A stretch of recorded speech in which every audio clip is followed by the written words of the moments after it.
굿모닝. 네, 샌디에고의 한 사립학교입니다. 유치원 수업부터 12학년 과정까지가 개설되어 있는 전교생이 200명이 채 안 되는 EAA라고 하는 학교인데요.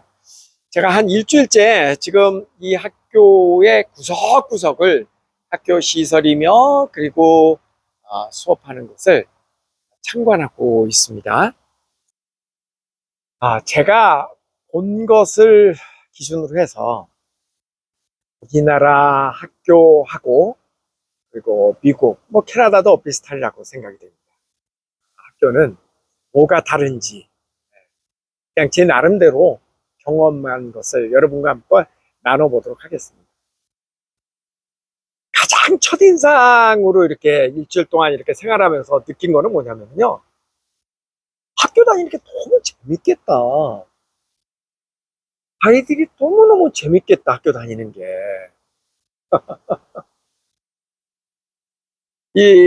가만히를 안 있는 것 같아요. 아이들이.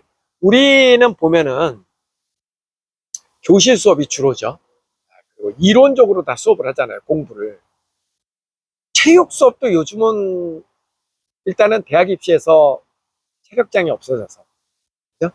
체육 수업도 실내에서 하는 경우도 많고, 안 하는 경우도 많고, 또 이제 뭐 학교 끝나고, 뭐죠?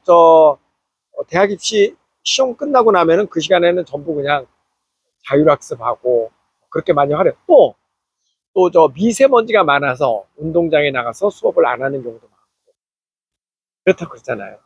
대부분 우리는 공부를 앉아서 책을 두고 실내에서 그렇게 하죠. 근데 여기는 보니까 교실에 가만히 안 앉아 있어요.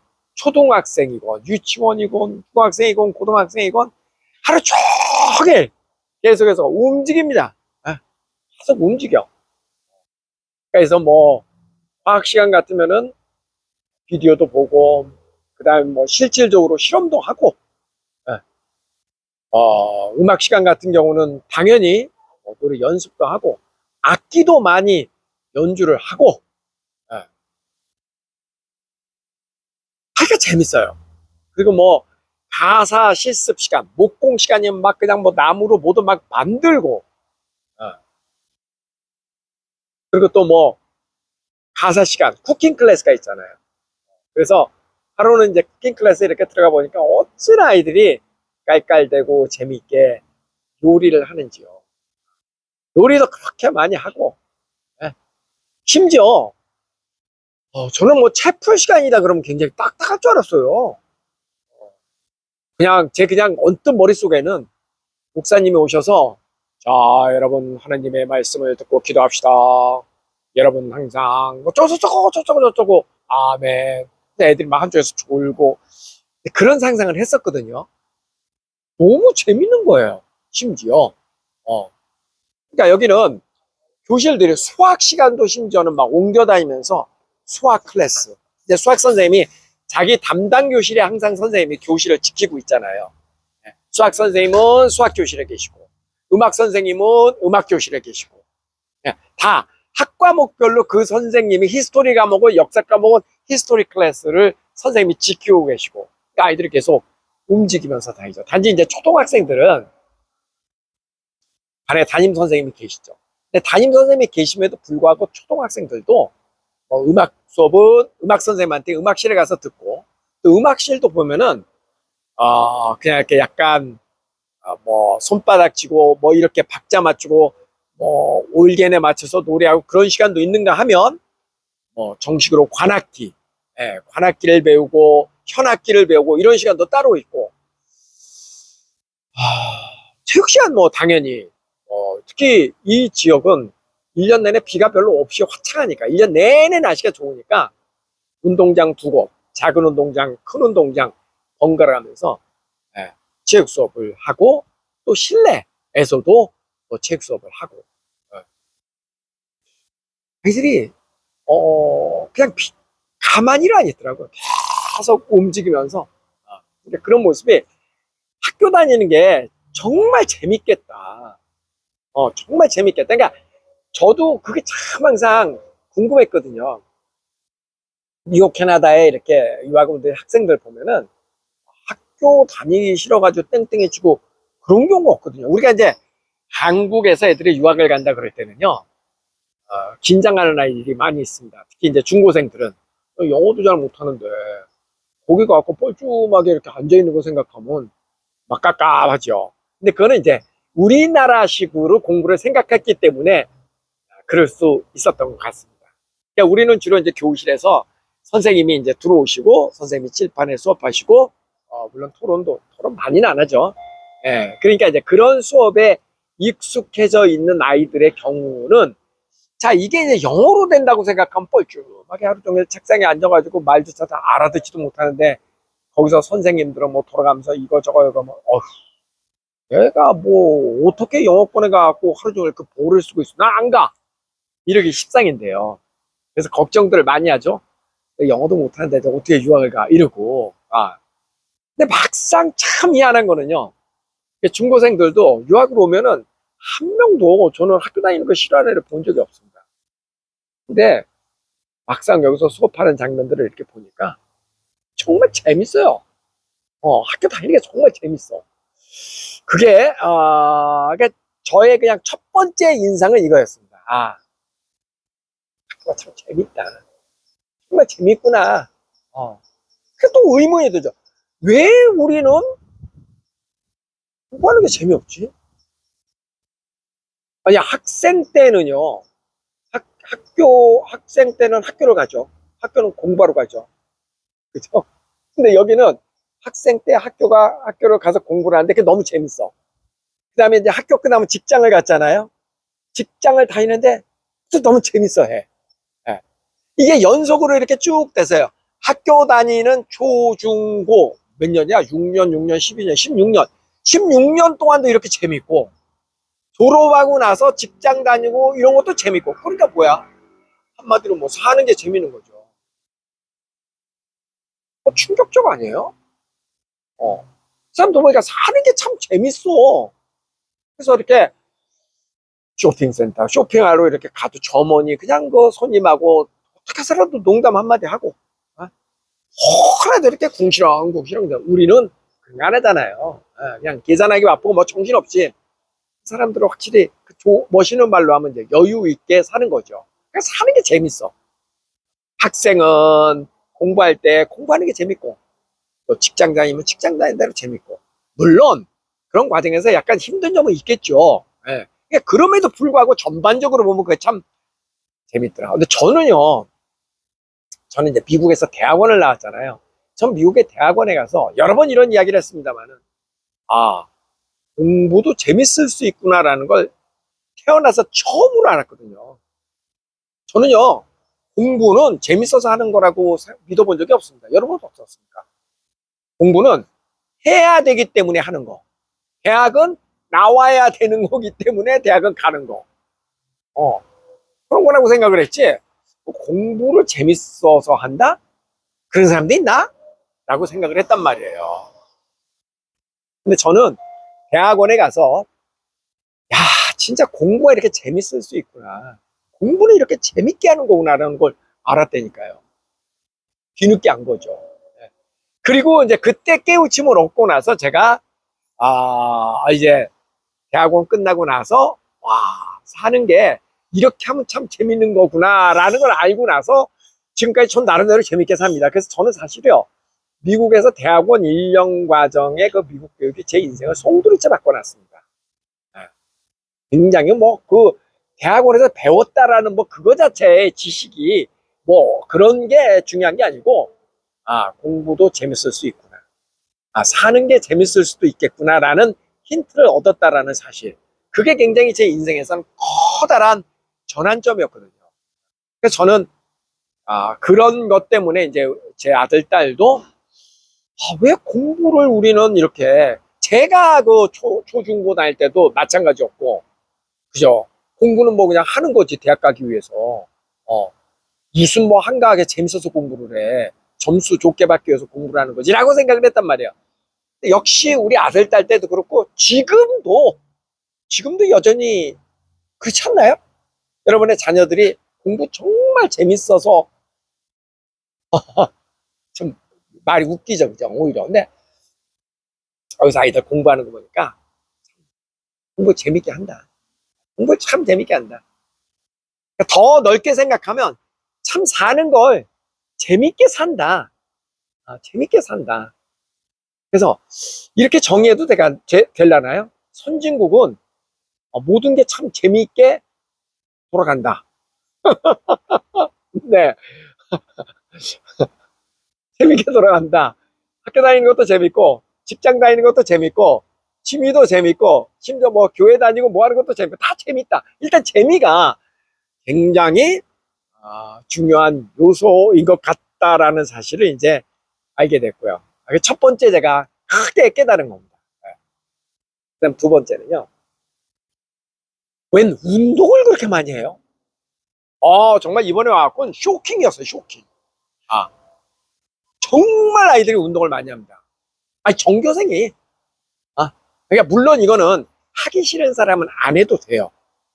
물론 선택이긴 하나, 그러나 모든 아이들이, 그러니까 분위기가 그래, 분위기가. 분위기가 운동을 해야 되는 분위기. 특히 우리가 생각할 때요. 어떻습니까? 뭐 초등학교, 뭐 그런 데 중학교까지는 그래도 우리 학생들 보면 그래도 운동할 시간이 그래도 있는 편이죠. 유치원, 초등학교, 중학교. 사실 근데 우리나라는요, 요즘 의대 열풍이 불어왔고, 유치원을 예과라 그러고 초등학교를 본과라 그런다 그러잖아요. 그러니까 초등학생만 돼도 운동할 시간도 없습니다. 공부하는 아이들은. 그리고 심지어 고등학생쯤 된다? 고등학생 때 막 운동에 미쳐가지고 학교 끝난 다음에 막 운동한다. 그건 뭐 우리 표현에 의하면 인생 포기한 애들이지. 네? 대학 포기한 아이들. 그러니까 그렇게 운동하는 아이들은 운동 선수가 되려고 하는 아이들만 그렇게 운동을 하죠. 말이 틀리나요? 근데 저도 그럴 거라고 생각을 했거든요. 근데 여러분 보셨는지 모르지만 제가 이렇게 쭉 소개를 드렸잖아요. 와, 진짜 운동 어마어마하게 하더라고요. 어마어마하게. 제 아들 이야기를 또 들어보고 그러니까 장난 아니었어요. 특히 고등학교에도 한창 공부해야 될 아이들이 애간 학교 수업을 3시 반쯤 끝나면 그때서부터 4시서부터 한 2시간, 2시간 반을 그 학교 팀에 이제 다양한 팀이 있잖아요. 뭐 풋볼팀도 있고 뭐 그 시즌별로 농구팀, 축구팀, 배구팀 이런 팀들이 있잖아요. 아니면 개별 운동, 역기 들고 뭐 이러는 거. 학교마다 이제 좀 분위기가 다릅니다만은. 하여간 미국은 기본적으로 운동을 진짜 많이 한다. 생활체육이에요, 생활체육. 그러니까 어른들도 마찬가지고 사회가 참 건강하구나. 참 건강하구나. 야, 이 뭐 여학생들도 운동 진짜 많이 합니다. 보면은 근육이 장난이 아니에요. 근육이 장난. 우리나라의 여학생들은 특히 날씬한 사람들을 좋아하잖아요. 그죠? 그래가지고 운동을 해가지고 날씬해지는 것보다는 살 빼는 열풍이잖아요. 다이어트. 근데 여기는 안 그렇더라고요. 제가 이렇게 보니까 등치가 있는 사람, 즉 살이 찐 사람들도 운동한 사람들, 그러니까 살이 쪘지만 운동하는 사람들, 그리고 뭐 살이 안 찌고 몸이 날씬해도 운동 안 하는 사람들, 그러니까 이런 거예요. 우리의 개념 속에는 뚱뚱한 사람, 마른 사람 두 가지가 있는데 이 미국 사람들의 개념으로는요, 뚱뚱한 사람, 마른 사람이 아니고 운동한 몸매, 운동 안 한 몸매 이렇게 두 가지로 구별이 되는 것 같아요. 다시 얘기해서 마른 사람도 운동을 안 해서 마른 사람하고 운동을 해서 그런 어떤 그 체력과 그 몸매품새를 유지하는 사람하고 이거 차원이 다르다. 그리고 뚱뚱한 사람도 운동을 한 사람들은 체질적으로 뚱뚱하지만 모양새가 참 귀티가 나더라. 저 그런 거 느꼈습니다. 정말 운동을 많이 하고 크게 반성했습니다. 그러니까 이게 어렸을 때부터 이렇게 운동을 하니까 어떻게 나중에 우리가 당해내요, 그 체력을. 저도 이렇게 보면 저는요, 그러니까 한국 사람 치고는 저도 운동을 그래도 꾸준하게 한 편입니다. 비교적 뭐 과격한 운동은 아니라도 뭐 30대에서부터 꾸준하게 운동을 해온 사람이거든요. 그 대신 저는 몸에 해로운 거를 안 하려고 많이 노력을 했죠. 그래서 술, 담배 안 하고, 그 다음에 스트레스 가급적 안 받고, 이런 쪽으로 좀 조절을 하고, 그리고 가벼운 운동 정도는 꾸준히 해왔고, 저는 이런 사람인데, 우리들 보면은요, 많은 사람들을 보면, 초등학교, 중고등학교 때 그렇게 운동 많이 안 하죠. 예. 대학교, 회사 다니고, 직장 다니고, 그래서 물론 운동하는 사람은 있죠, 물론. 근데 많은 사람들이, 그 요즘 젊은이들은 그래도 운동을 많이 합니다. 근데 40대, 50대, 60대 넘어가는 사람들은, 물론입니다. 물론 하는 사람 따로 있고, 안 하는 사람이 많다라는 얘기입니다. 그 퍼센테이지로 따지면.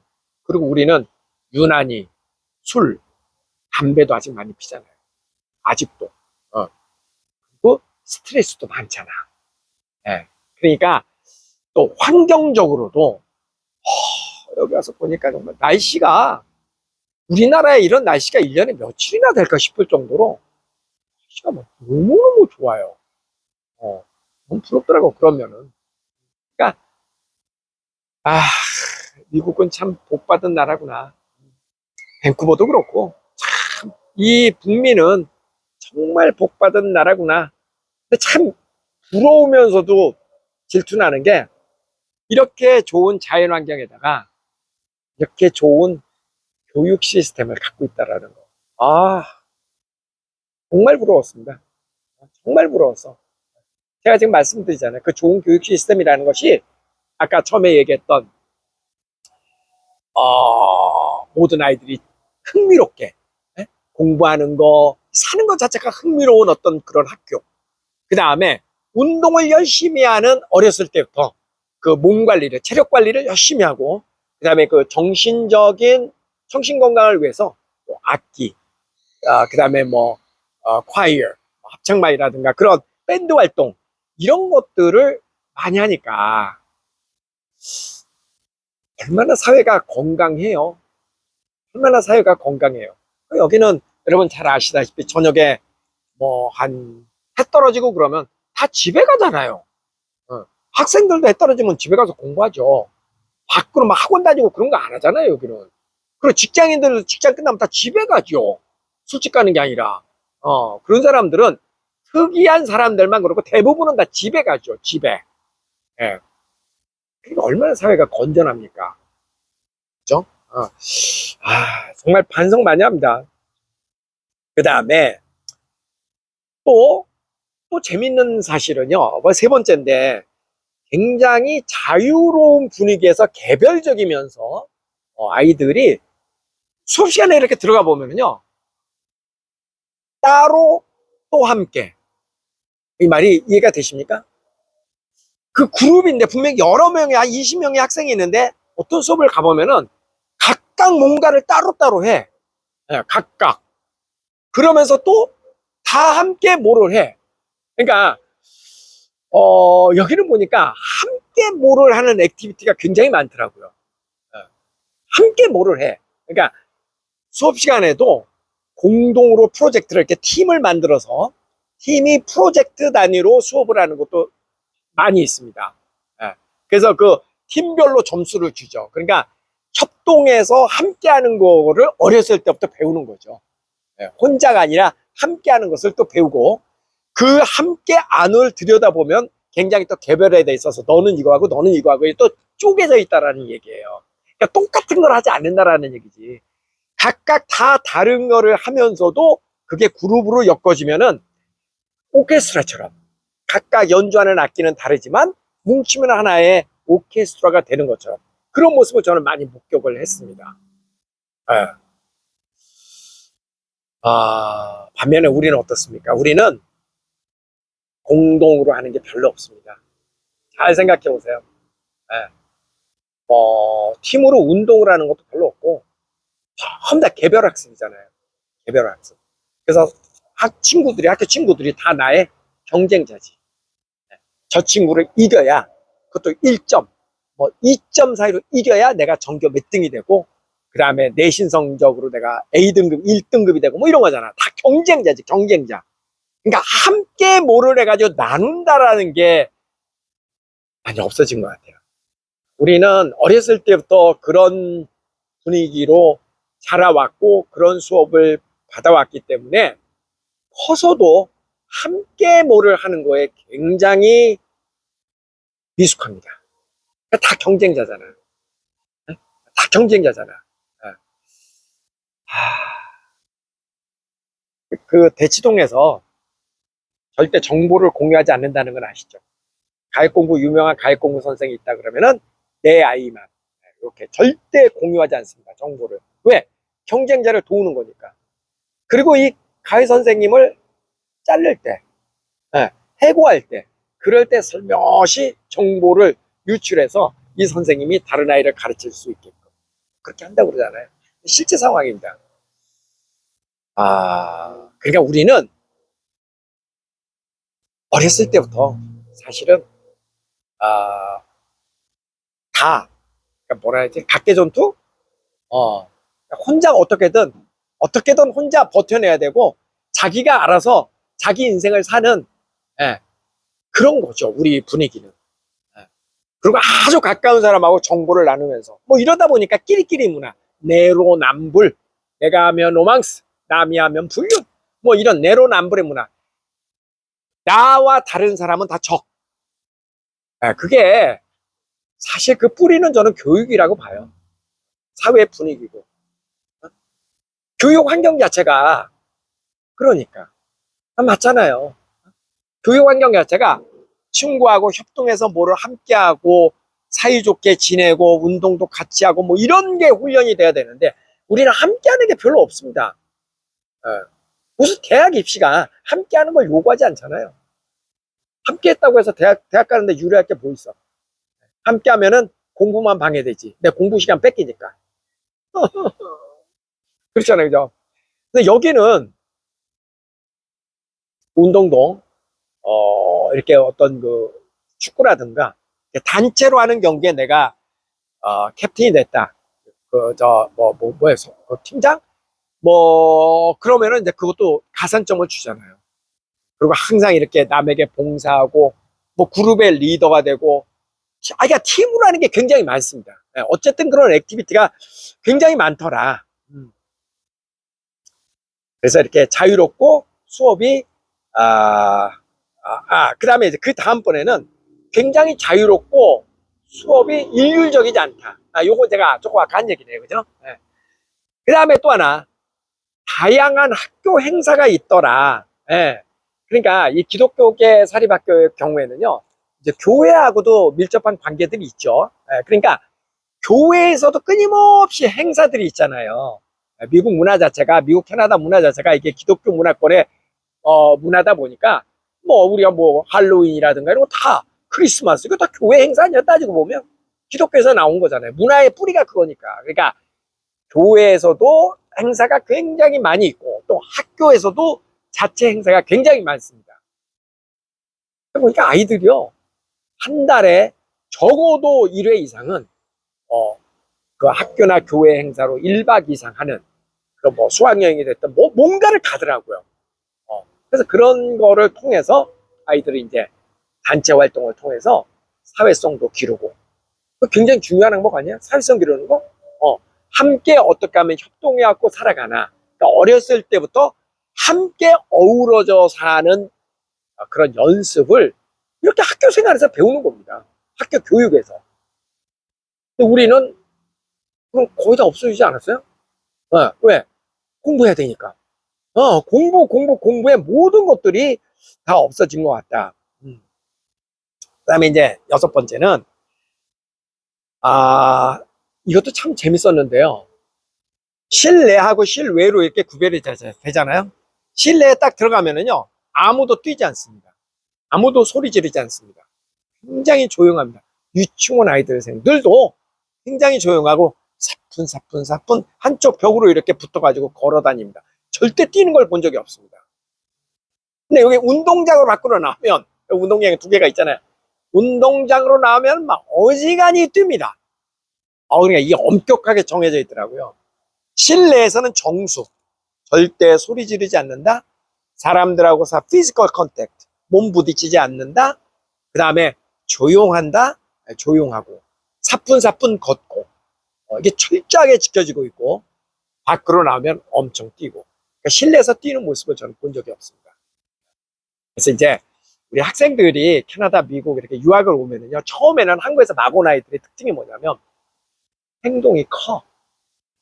막 뛰어다니고, 실내에서도 목소리가 커. 그런 특징이 있어요.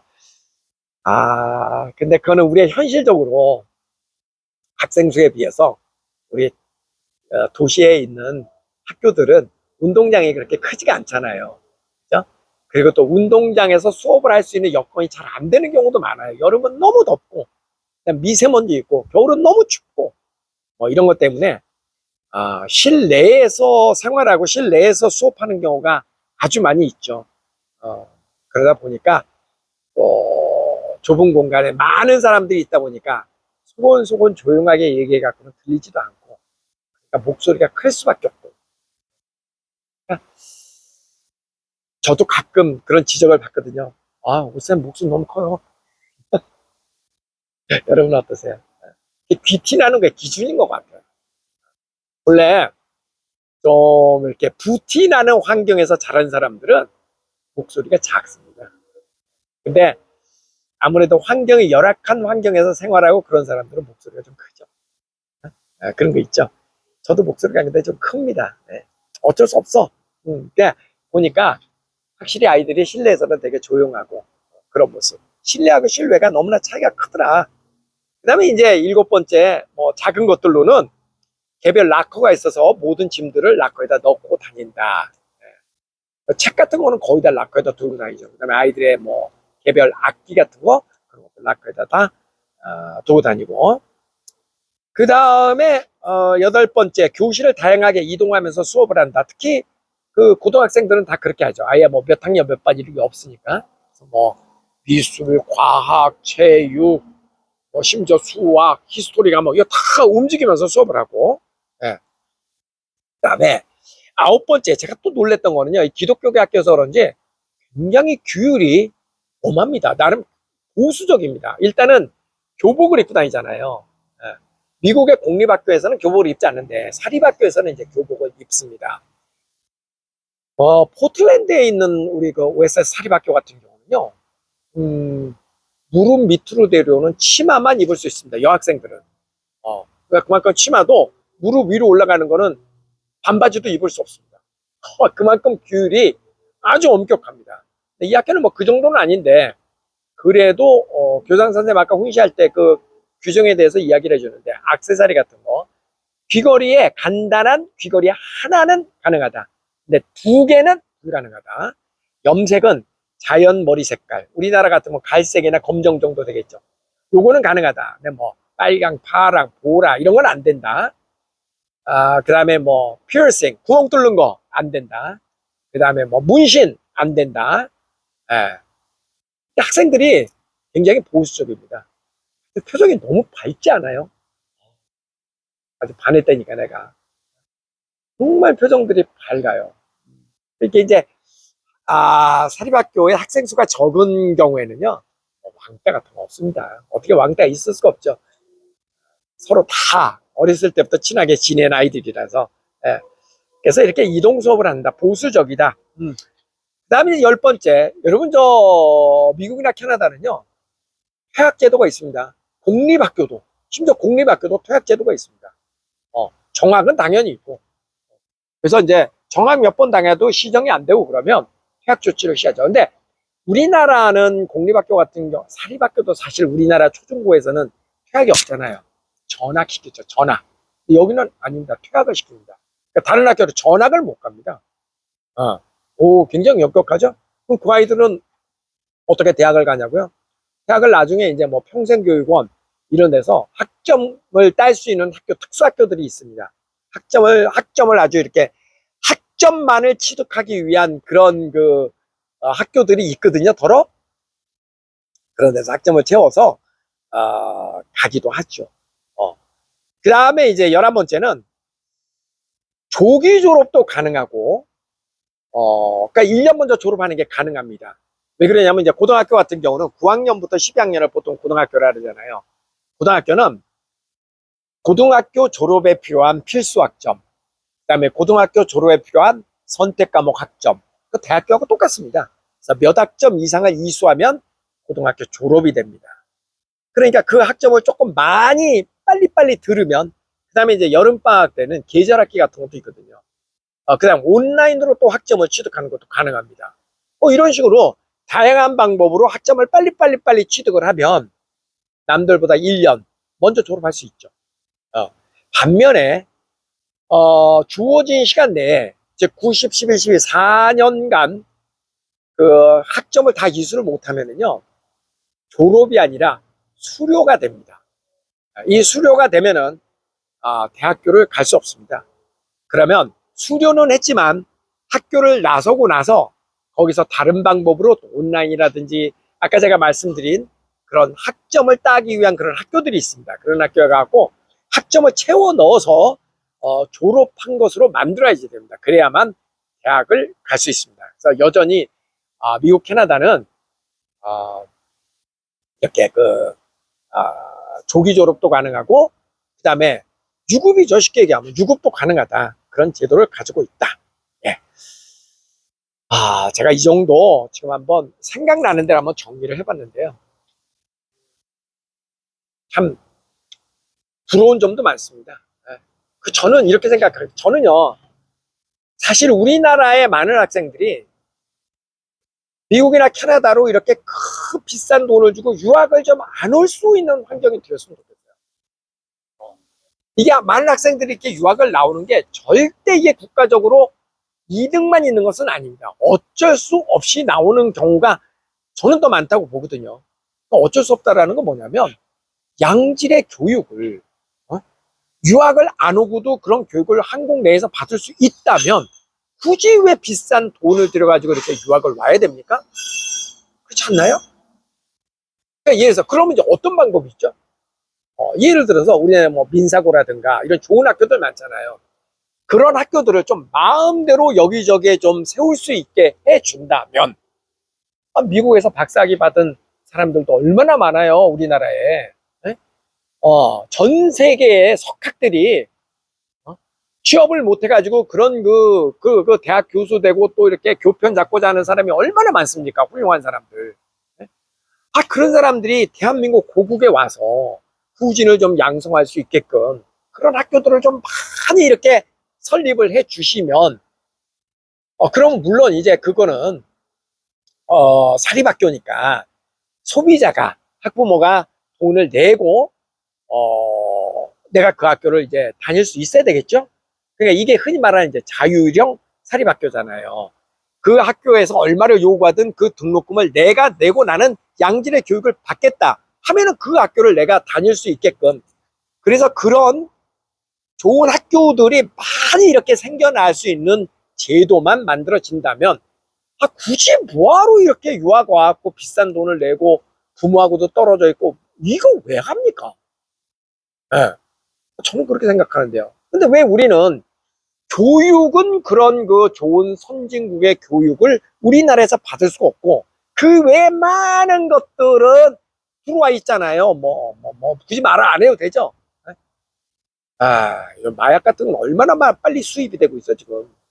그 다음에 온갖 스포츠, 레저 등등 이런 많은 것들을 외국에서 지금 수입해갖고, 옷 같은 거 봐요. 수입품, 옷도 많이 들어오고. 근데 이런 것들이 처음에는 왜 우리가 이런 걸 개방했을까 싶지만, 사실 개방을 하고 나면 그런 것들이 들어와서 우리나라 사람들이 이제 정신이 이렇게 바짝 들죠.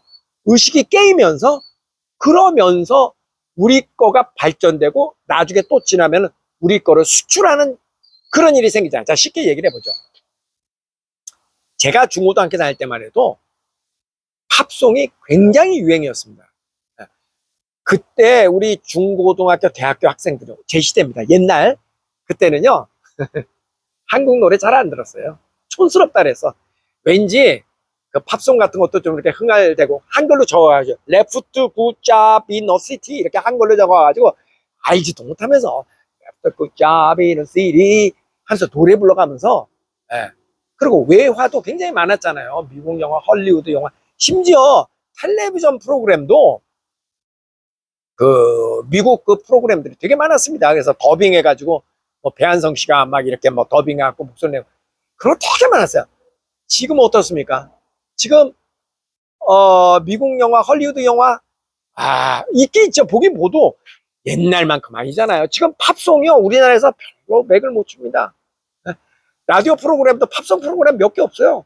전부 다 가요 중심의 프로그램이죠. 그리고 지금은 그렇게 된 게 거꾸로 지금은 어때요? K-팝이 한국의 가요가 그만큼 발전되고 한국의 영화 산업이 그렇게 발전이 돼갖고 지금은 어떻게 됐어요? 오히려 역으로 수출하잖아요. 근데 만약에 최초에 만약에 우리나라에서 금지를 시켰다면 우리나라에서 팝송 듣지 못한다. 팝송 듣고 싶은 사람은 나가서 들어라. 외국 나가서 들어. 한국에서 팝송 못 들어. 그런 나라 있네. 저 북한. 북한은 지금도 그럴 거 아니에요. 그죠? 이런 식으로 다 모든 걸 이렇게 차단하고 우리는 내수, 우리께 좋은 것이야. 막 이러면 네? 한국 거가 좋은 것이요. 뭐 신토부리, 외국 거를 좋아하는 누구 이런 식으로 해버리면 그게 사실 근데 우리나라 교육이 지금 그렇잖아요. 우리나라 교육이 이렇게 그냥 자유형 학교 그런 좋은 사립학교들이 많이 생겨나려고 했다가 막 철퇴를 맞고 학교 막 취소시키고 막 이런 식으로 막 되고 그러니까 무슨 뭐 부자 아이들이 가는 학교니 뭐니 그래가지고 다 그냥 막 욕을 먹고 그러니까 실질적으로 그런 양질의 교육을 받을 수 있는 여건이 안 되니까 돈이 있는 사람들은 그 돈을 쌀 들고 부모와 자식이 이별을 하면서 유학을 가버리잖아요. 네? 그러잖아요 지금. 이게 얼마나 정말 슬픈 현실입니까? 말로는 전부 무슨 이 교육이 좋다 저 교육이 좋다 뭐 이러면서 실제로 자기 자식들은 전부 다 미국 가서 교육시키고 있잖아요 현실적으로. 근데 자기 자식을 미국에서 교육시킨다고 해서 그게 잘못된 거는 물론 아니죠. 잘못된 건 아니죠. 그렇게 배워갖고 왔고 또 한국에 와갖고 한국을 발전시키는데 다 이바지를 하고 있으니까 나쁜 것은 아닌데 안타깝다라는 거죠. 안타깝다라는 거지. 그런 제도를 우리가 팝송을 자유롭게 부르게 하니까 결국은 우리 것이 발전이 되고 이런 것들이 우리가 K-컬처, K-문화의 많은 것들이 발전될 수 있었던 그 역동적인 힘은 오픈된 거, 열린 사고에서 생겨난 겁니다. 음식도 뭐 스파게티 같은 거 우리나라에서 팔 수 없다. 우리는 김치찌개, 동태찌개 이런 국산품만 먹어야 된다. 만약에 그런 법이 만들어졌다고 생각을 해봐요. 막걸리만 먹고 소주만 먹어야 된다. 위스키 먹으면 안 된다. 만약에 그런 식으로 폐쇄적으로 우리나라를 운영한다고 쳐봐요. 그러면 오늘날 한국의 치킨이 치맥이 해외에 나가서 그렇게 인기가 있고 K컬처, K팝, 한국의 영화 이런 것들이 그만큼 세계에 나가가지고 이렇게 한국의 문화를 꽃피우는 그게 가능했겠느냐는 얘기예요. 그죠? 그러니까 열린 사고를 가져야만 우리는 발전할 수 있을 것 같다. 혹시 정말로 저는 호소하는데요. 주변에 정책을 위반하고 계시는 분들이 계시거나 아, 안타깝습니다. 정말로 뭐 저 수학의 정석 집필하신 홍성대 선생님 같은 경우도 지금 상상고등학교 만들어가지고 그 파스텔 유업의 옛날에 그 회장님께서 지금 민사고도 만들고 많은 분들이 돈을 벌어서 그 돈을 이렇게 사회에 환원하고 계시잖아요. 얼마나 훌륭한 일을 하고 계십니까? 그럼 박수 쳐줘야죠. 그런 분들 박수 쳐줘야죠. 그래서 하여간 우리는 정말 똑똑한 민족이고 열심히 사는데 이에 반해서 우리가 다음 세대를 준비하는 데 있어서 정말 중요한 건 교육인데 정말 교육인데 너무 안타깝더라. 정말 안타깝습니다. 그리고 여기 와서 정말 이렇게 학교를 쭉 들어오면서 느끼는 거는 그래 역시 교육은 100년 대계야. 100년 앞을 바라보면서 교육시키는 거죠. 미국이 이만큼의 그 경제 대국과 세계를 제패할 수 있는 나라가 될 수 있었던 것은 결국은 교육의 힘입니다. 교육의 힘이더라고요. 결국은 교육의 힘이더라. 그리고 그 건강한 사회, 참으로 사회가 건강하다. 육체적으로나 정신적으로나 교과서에서 우리가 배운 대로 실천하고 있는, 그렇게 살아가고 있는 학생들, 살아가고 있는 사회의 모습. 물론 일부는 마약도 하고 뭐 별의별 짓도 있죠. 일부의 모습이고, 큰 그릇으로 봤을 때 역시 잘 사는 사회, 잘 사는 나라, 제대로 된 나라, 힘 있는 나라는 생각이 다르구나. 일론 머스크 같은, 스티브 잡스 같은 그런 인재가 과연 한국의 교육 환경에서 탄생될 수 있을까? 네? 우리는 정말 그런 사람들을 또라이 취급하고 말죠. 근데 그런 사람들이 결국은 다음 세대를 이끌어갈 수 있는 역량 있는 사람들인데, 교육이 그걸 뒷받침해주지 못하는 거죠. 예, 그렇습니다. 오늘 그냥 두서없이 제가 그동안 보고 느낀 거를 여러분에게 그냥 한숨 지으면서 열분을 토해봤습니다. 그래도 우리에게는 희망이 있습니다. 희망이 있습니다. 왜냐하면 방법은 조금 잘못됐더라도 자식을 향한 교육, 그 부모의 마음은 세계 최고잖아요. 그죠? 그리고 또 열심이고, 역경을 딛고 일어난 민족이기 때문에 우리에게는 그런 잠재력이 있다. 그래서 우리가 잘 이끌어간다면 후세들을, 그죠? 그리고 그 후세들을 이끌어가는 거는 꼭 무슨 뭐 대통령, 교육부 장관이 아닙니다. 우리 스스로 내 자식들서부터 좀 잘 교육시키고, 늘 제가 얘기하지만 남 탓하지 말자. 설령 이건 누구의 잘못이라고 그래도 이건 누구 탓이야 하는 것으로 확 해버리면 해결책이 없습니다. 주어진 여건에서 내가 할 수 있는 일이 무엇인가, 부모로서 내가 할 수 있는 일이 무엇인가, 또 지금 학교 선생님이 이 방송을 듣고 계시다면 나는 학교 선생으로서 내가 할 수 있는 방법은 무엇인가, 각각의 위치에서 우리가 좀 더 미래를 이렇게 생각하면서 좋은 쪽으로 이끌어갈 수 있다면 그것이 꼭 발전이고, 시간은 분명히 저는 걸릴 거라고 믿습니다. 오늘 한숨에 되겠습니까? 시간은 걸리죠. 그러나 분명히 된다. 우리는 지난 3, 40년 동안 기적을 경험한 나라기 때문에 누구도 오늘의 한국을 30년 전, 40년 전에는 상상했던 사람이 없습니다. 그러나 한국이 이만큼 왔잖아요. 그죠? 지금 저는 과도기라고 생각하거든요. 우리는 이뤄낼 수 있다라는 생각을 가지고 늘 긍정적으로, 그리고 제발 어떻게 태어난 인생인데 행복하자고요. 우리가 공부하는 것도 돈 버는 것도 모두 다 행복하기 위해서 그런 겁니다. 행복하자고, 재밌자고. 그게 이 연사 강력하게 주장하는 바입니다. 알았죠? 늘 함께 해주셔서 고맙습니다. 가위바위보, 가위바위보, 가위바위보, 가위바위보, 가위바위보, 가위바위보. 안녕히 계세요.